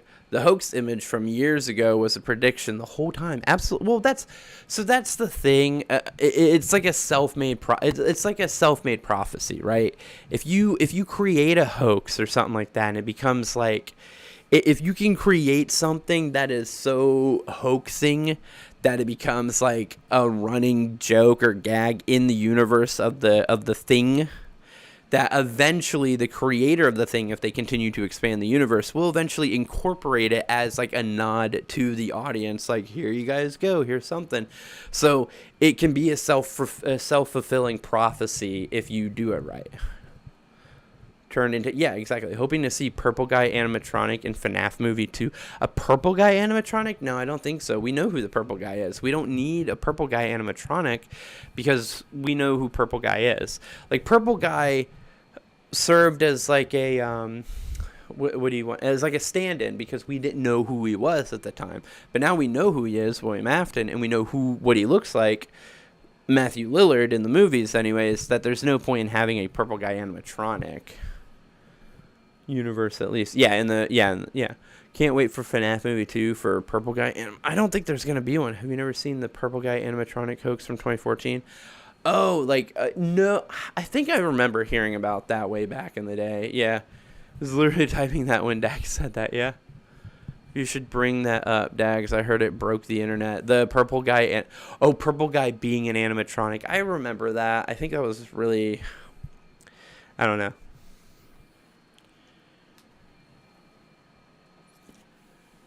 Bro, you want to talk about old theories that had no reason to exist whatsoever? There was someone who commented on my theory video about the two names that I was wrong anyways, because Crying Child's name was Chris. I'm like, when did you stop watching theory videos, my dude? That is a super old, made-up fan theory from way back in the day that had no merit from the beginning. That's like trying to tell us that Evan's a name, dude. I do 100% believe that I got it right and Hyperdroid got it wrong. No offense to Hyperdroid. He does some awesome videos and he does great work. But I do think that, and I understand why, when you're like, yeah, that's just a fan name like Vincent was. Yeah, exactly. But like Like, the thing is like, I understand why Hypertroid's on his opinion where he thinks Dave is crying child now and Cassidy is vengeful spirit, because he runs on the canon that vengeful spirit in the games is a girl, even though in any other iteration out in the universe in all the FNAF verses, vengeful spirit is a boy. um Gotcha videos, right? But yeah, like in every other iteration throughout the FNAF-verse, Vengeful Spirit's usually a boy. So the fact that he's got Vengeful Spirit as a girl is kind of weird, but I mean, at the same time, I understand that some people are in that mood still. So, but I'm more on the other way around where they're both boys. Do you have a favorite FNAF song? I don't listen to FNAF songs because I don't want to accidentally take something from the song, like subconsciously thinking that it's actual lore and use it in a theory video. Like, I'm very selective on what I watch about FNAF because I want to make sure that what I'm watching is lore ready, like that's lore capable. And watching songs or watching FNAF like fan games and stuff can cause issues with that, because sometimes they have to take their own liberties to tell the story that they're thinking of, that it might be stuff that's not true. And then if I internalize that just from listening to it and enjoying it, and then I reiterate it in a theory, people will be like, your theory is wrong because of this. That means all of your theory is wrong. Yeah, exactly. Thank you. Yeah, unfortunately, with my ADHD brain, I'm not as capable of like disconnecting things as someone like MatPat is. But I also don't have the luxury that he has, where he has a team of writers and researchers who help him build his theories and can like fact check themselves. I have one person who does edit my videos for me. Thank you, Dabs. You are a godsend. But they don't know the lore that well. They just know what I'm saying in the videos, so they're not a fact check. They're more of just to make it look good. And by the way, guys, if you guys do watch my last video, the what did I even call that? I don't. Is it Dags? You're an actual real life YouTuber. Is it bad if I can't remember the title of my last video? I swapped the logbook names, and here's why. That's what I called it. Is it bad that I can't even remember the title of the last video I posted? Can you remember the last video you posted without looking at your channel? Don't worry, I forgot my face. Exactly. Okay, good. I was about to say, it's not just me, right? Yeah. You ever have someone like bring up a video from like a while back, and they're like, "Oh, remember when you?" And then you're like, "I did that." Good to know. I'm glad you remember. I do not. um, I've only done a few. Like I've always been a live streamer. Is the thing. I was a live streamer on Mixer. I made it to about 27,000 followers before the channel went to, and before the site went down. I was a like top 100 partner at one point in time with them and stuff like that, with like an average viewership of like 250, 300 viewers. Sometimes I did like 3,000.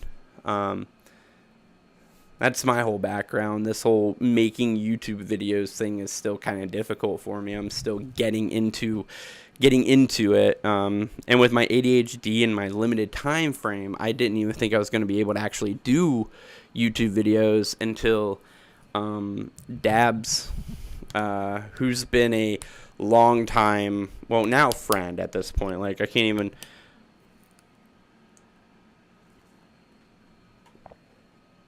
I can't call Dabs anything less than a friend, but she was my head mod back when I was on Mixer and had an audience to need moderation for.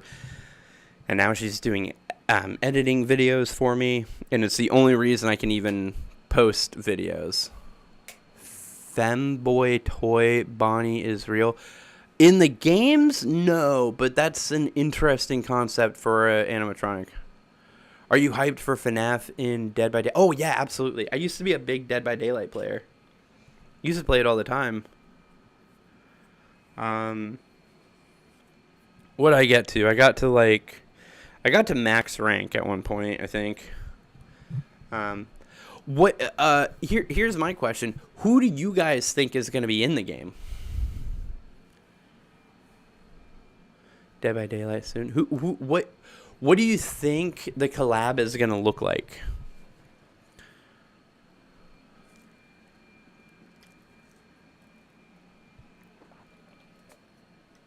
You think it's going to be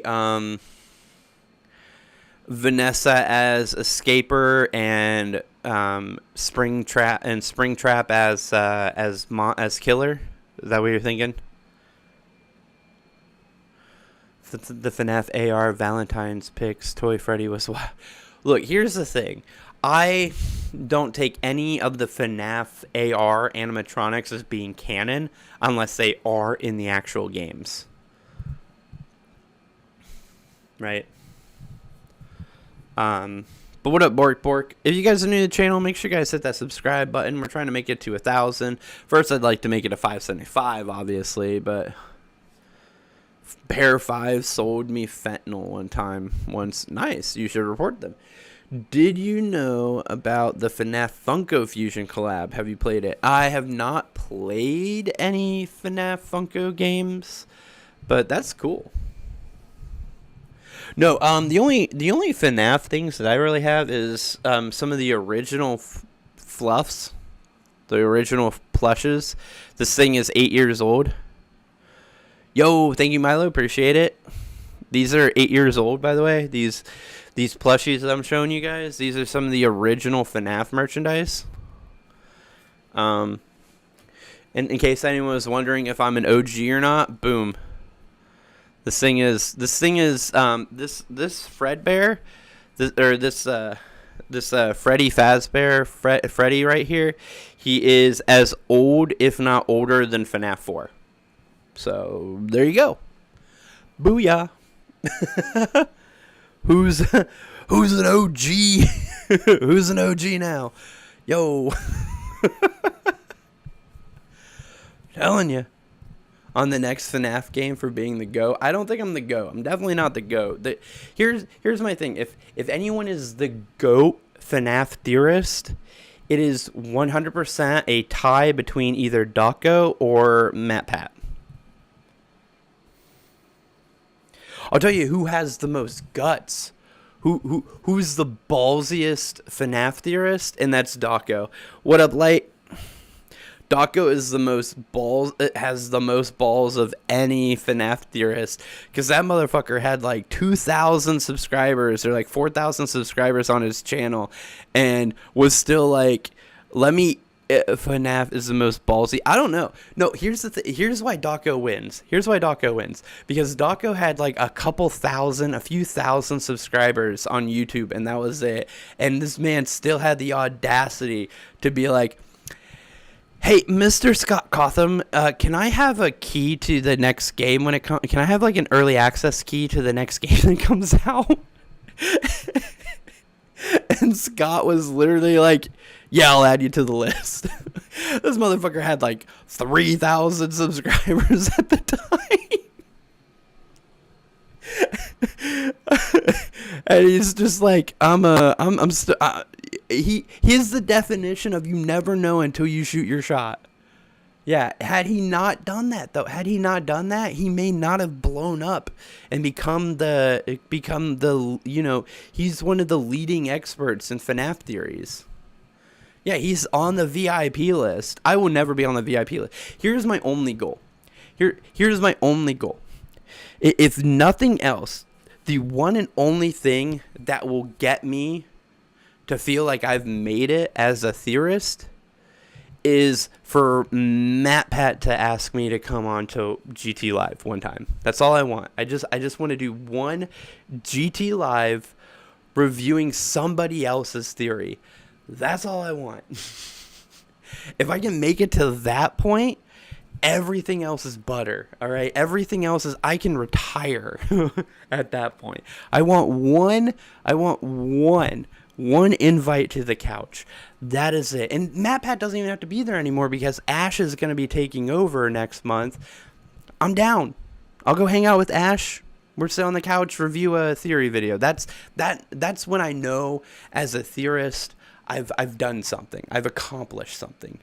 Yo, that's it. That's all I need. Once that's done, I'm done. Done and dusted. Right? I will fade away. Off and gone. And then I'll pop back up like Springtrap from FNAF 3. Just, hello, I'm back. Thank you. I thrive on live content, to be fair. I thrive in audiences. I used to do improv. Improv comedy was like my thing in college. I do like John FNAF though. John FNAF's a cool dude. I would love to be on the couch with him also. Never buy Toy Chica's fansly from the gas station. I don't know what the fuck that is, so I will not. Runs an illegal drug ring on Telegram. What are you doing, Bork Bork? Why are you weird? Wait, Blue Guy, are you asking me why or Bork Bork why? Learning how to send emails at that time instead of learning how to read. Oh, Blue, you're that young. That learning to read. Unless you know it. I don't know why. Bork Borks is just saying random shit. He's just saying. This happens occasionally when I'm live. I get random people who come into the channel and like they like self RP a character all by themselves. They like completely ignore the conversation that's going on and they just RP as a character for a little bit until I clearly am not engaging with them and then they disappear. It's just a common thing. Just makes people feel fun, I guess. I don't know. If they do it too much, I tell them to stop and tell them to, you know, either leave or actually join the conversation. But it was a big problem for like a few days. I had to tell people to stop doing that because people are like, I'm going to become a character and I'm going to just come into your chat. And I'm going to be like, hey, Bun Bun, where are you? Come back here. Has anyone seen Bun Bun? I am using, yeah, see, exactly. 21.9.24. I don't know what 21.9.24 is. Like, it's not even 21.9.24. It's only, if you're British, it's currently 15.9.24. Tart the anime fan says hi. Let me give you a role in my Discord.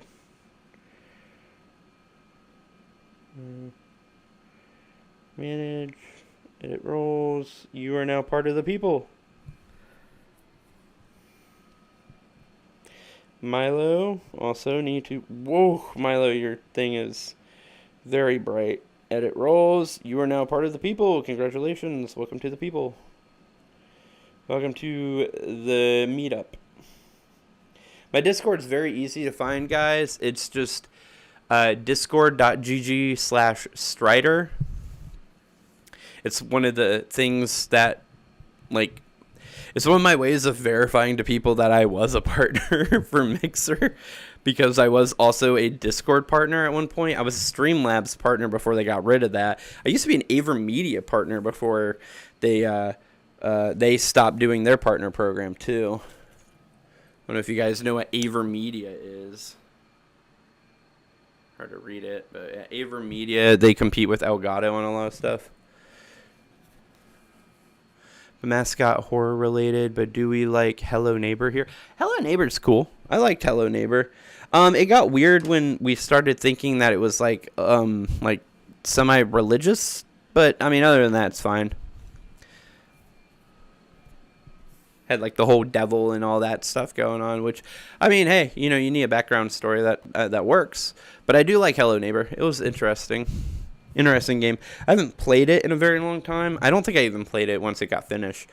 Garden of Banban. I haven't played Garden of Banban yet. Haven't checked it out. Is it free to play or is it one that you have to like... Here's my thing. I can't play... Funny enough, being a FNAF theorist, this is a funny thing to say. I have problems playing horror games. Horror games have the ability to give me panic attacks. It is a anxiety condition that I do not have any control over. It does not mean I'm a weak bitch. It just means it's something that happens to me.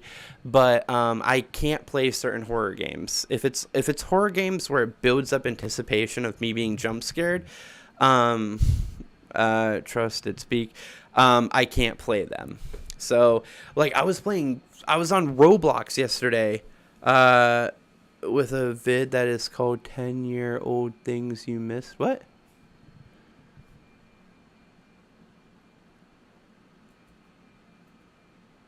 I'll have to look at that, FNAF fan. I don't know what you're talking about, but I'll have to look at that. But anyways, yeah, I was playing Floors. Is it Floors or Doors? I can't remember what it was called. But that game on Roblox, and it's on Roblox for God's sakes. But oh man, it had me yesterday. I got like to doors. Okay, I got to like door 50, and oh man, I was a fucking wreck, absolute wreck. Um, yesterday. So I gotta, yeah, playing those kind of games. I have to pick and choose my games, which is funny since I'm a FNAF theorist. Which I can officially say since I did release that FNAF theory video. Oh, never mind. It's a damn theory about the mimic in the paper. Oh yeah. I've seen that. I've seen that video. I've already watched that video. It kind of Wiki was the protagonist of FNAF 4. Jeffo Smewicki was the... Okay. Bork, here's the thing. I need you to stop doing whatever you're doing or just go away. Because you're just, like, talking nonsense, and it's not fun for me. Have you played all the FNAF games or just dabble between that? I've played all the FNAF games. Have I done a lot in them? No. Again, I can't play FNAF 1 through 4 past, like, the first night. I can watch other people play them. Alright, bye-bye, Bork. But I can watch other people play them, and I have. I've watched the full playthrough of every single one of them. But me, personally, I can't play through them. My anxiety builds up too much, and I hit the escape key. Not even going to lie. I'm not going to be that guy that tries to put on a brave face and pretend otherwise. I cannot make it through FNAF games. I will exit out of them because my anxiety will build up, waiting and anticipating for that jump scare that may or may not be coming, and I will exit before it can happen. I'm better with games that I know I can fight back, but in games when all what I'm doing is anticipating, waiting for something to jump scare me, I can't. I can't. Very difficult. Very, very difficult. That's why I can play horror games. Like, I can play Doors. It's bad because some of it is just anticipating, waiting, but I also can be active in my role of not getting jump scared. Like with the psst,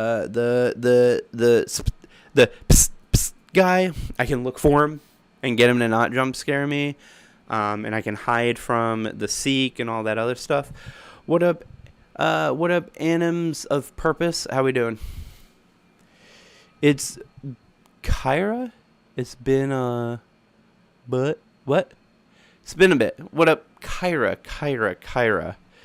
Have to remind me. I'm sorry. I have bad memory sometimes. Would you happen to know which FNAF game is the furthest you got in? Oh, that would be FNAF World. It's been a few weeks. Oh, okay. Welcome back. It's alright, yeah. The pss guy. Yeah, the pss guy. FNAF World, I get the farthest. Actually, Security Breach I can beat. See, Security Breach is a game style that I can play and I can beat. I didn't beat it because I had a glitch happen to me, and I stopped playing it out of rage. I did beat Into the Pit. Into the Pit is done. I have the full playthrough on my channel. I'm thinking about having Dabs edit a full playthrough video in between some other videos if she gets the time. No pressure, but yeah. Also, a FNAF theory video. Great job. Thank you. I appreciate it. Hopefully you guys watched it. Hopefully you guys liked it. Hopefully you guys were totally on board with the theory. Actually, if you weren't, that's fine. I get it. A lot of people aren't. A lot of people like, Hyperdroid, compared to me, clearly has a bigger audience. I think we can say that with certainty. And clearly because of that, a lot of people will disagree with me purely, even if they look at what I say, and even if I had a solid 100% theory that was way better, it wouldn't matter. He has a larger audience. There's going to be people who are just like, he's right, you're wrong, shut the fuck up. Because that's just how some people are. If you guys don't believe that that's the way some people are, have you been paying attention to the election this year?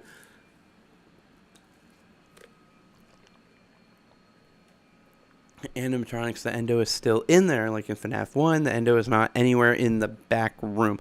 Yeah, no, that's usually the theory, is that you get stuffed into an animatronic that already has an endo in it. That's why you die, because they basically grate you against and already there's nowhere for your body to go, and they, unless you're jam. So they jam you. They basically turn you into nothing. But yeah. Oh, man.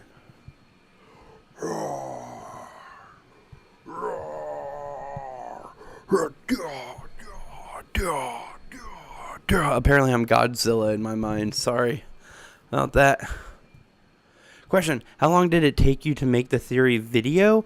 Which it took me. Actually, the Hyperdroid video, I literally recorded the video of me talking. I literally recorded that during a live stream. There's an unedited version of it at the beginning of one of the live streams that happened like a week and a half ago, and I think it took Dabs like 3 or 4 days to edit the video. Well, it was a quick video. It was something I had been thinking about for a while, and I was like, I want to make it a video, but I'm live streaming right now, so I'm like, here, Dabs, I'm gonna record this part right now on camera because I know exactly what I want to say in the order that I want to say it, so I'm gonna do it right now in front of the green screen. And then you can edit it into a full video with like the extra added graphics to help. And she was like, yeah. So, and now I do green screen everything.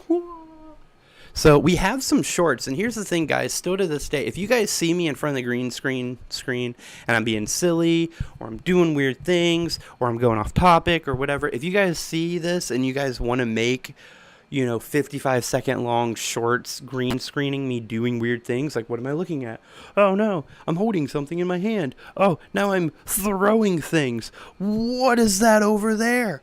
Ah, I'm gonna run away. I'm running from something. Okay, now I gotta fight it. Fighting. Oh, I'm fighting. Look at you over there. Like, all that kind of stuff. If you guys want to make green screen videos of that and send them to me on Discord or like on email or something like that, go for it, and I'll upload it on my channel. I credit you in the description or in the title or whatnot, and I always appreciate it.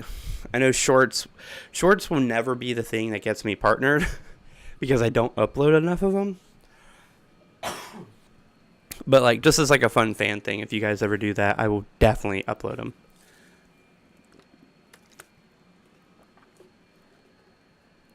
I've uploaded 3 of them already. 1 by Beanie Freddy and 2 by Dabs. I think we're coming to the end. Unfortunately, the end of the video, I think, is coming up. Yeah, I got a little bit of time left. I will be getting done soon because I do work tomorrow. So, yeah. How often will you post theory videos? As often as I can. No, I'm not going yet, FNAF fan. I'm just saying soon I will be leaving. We'll be coming to an end in like 10 minutes. But as often as I can. Like, here's the thing, is I don't have a set schedule right now. It's more the thing is having theory videos to make, like having theories to make videos about. So far in the works. Dave, aka Vengeful Spirit, who is named Dave, is Henry's son. That's a video that I have recorded and Dabs is currently editing. I need to record a video about Midnight Motorist being Fritz's backstory. A lot of people are gonna hate that one, but I'm gonna do it. That's one that I need to do. After this, I'm gonna play Roblox and then go to sleep. Awesome, FNAF fan, dude. Have fun with that. I'm gonna play Roblox tomorrow. We'll be doing some Roblox tomorrow night. I'm trying to do like a every other night kind of situation where I talk about theories and stuff and then do some Roblox. I'm trying not to wall myself into one thing. I might do a goofy I might do another green screen goofy day where like all we do is talk about random nonsense in front of the green screen, and then me also do weird stuff in front of it and stuff to give you guys more green screen content if you want it. Fan game, A Bite of Freddy's. Maybe. Is it free? Definitely play free games, probably. But again, I have to be selective. You gotta make sure it's a fan game that's not gonna give out a bunch of like non-canon lore. Is the problem. I do want to do a video also coming up. It's not a theory video, but I do have a video that I'm planning that's coming up. That is a video of me talking about um, continuity versus canonicity versus fan made versus just garbage. Garbage, basically trash. Rumors. Basically, I want to do a video like that because that's the thing that I've noticed with a lot of the comments from my recent video and me talking about a lot of theories and stuff lately. Is a lot of people are confused. A lot of people are confused on what's the difference between canon and continuity. A lot of people think that anything that has Scott's name on it is game continuity, and it's not. It's just canon, which is different. Entire FNAF lore so far. I see that one. That one I'm on the fence about because one, that would take a long time, and two, I don't. I have a deal with Dabs that will eventually pay her for editing videos, but right now Dabs is doing it on her own free will and her own volition, and part of that is me. I tell Dabs that however long a video takes. That's fine. I have no time frames for any videos that she's editing. And again, if you guys like the videos, especially the ones that Dabs is editing, make sure you're watching them. Make sure you're liking them. Share them with other people. Try and get more people to watch them and stuff. Because it's kind of one of those situations where I don't make money off of the videos, so she can't make money off of the videos. Situation. So I don't want to do anything like a full timeline because of how long and how much effort and time that would go into that kind of video. And I don't want to throw that at Dabs and be like, here's a thing, because I know how Dabs is. Even if I tell her, hey, I don't care if this takes a year, she will still throw herself full into it and try and get it done as fast as possible. And I don't want to overwork her. I don't want to give her a difficult task, essentially. I think my main focus right now when it comes to my theory videos is I'm going into old games and I'm looking for parts that I'm kind of looking for the bits of the games that we kind of overlooked or we ignored as theorists because at the time we didn't have a good answer for them, and I'm trying to look at them now, look at the narrative, look at other facts that we have and information, and try and see if we can have a solution for them finally, like have an answer for what they were. For instance, like I said, my Midnight Motorist one, my Vengeful Spirit is Dave, who is Henry's son one. Those both answer things that have been in the games for a very long time that we just kind of have glossed over because we never had a good answer for them. And that's kind of my goal right now with the theory videos. And then I have one idea that I think I'll probably make a short out of, and that's about it right now because there isn't a lot of information for next year. Here's the thing. Once I hit 1,000 subs, I could not care less how many subscribers I have. Subscribers don't mean anything after the first 1,000. Sure, you can get play buttons for getting 100,000, a million, blah, blah, blah, whatever. That's cool. Doesn't matter after the first 1,000. Once you get to the point where you're monetized, your sub count no longer matters. The only thing that matters is your viewership and your interactivity. I would rather have 1,000 subscribers and 100 viewers a stream than have 1,000,000 subscribers and have 5 viewers a stream, right? Same thing with I'd rather have 1,000 subscribers but getting 100,000 views on a video than having 100,000 subscribers but only getting 1,000 views on a video. Subscribers have no bearing on your channel once you hit the 1,000 mark. That's the only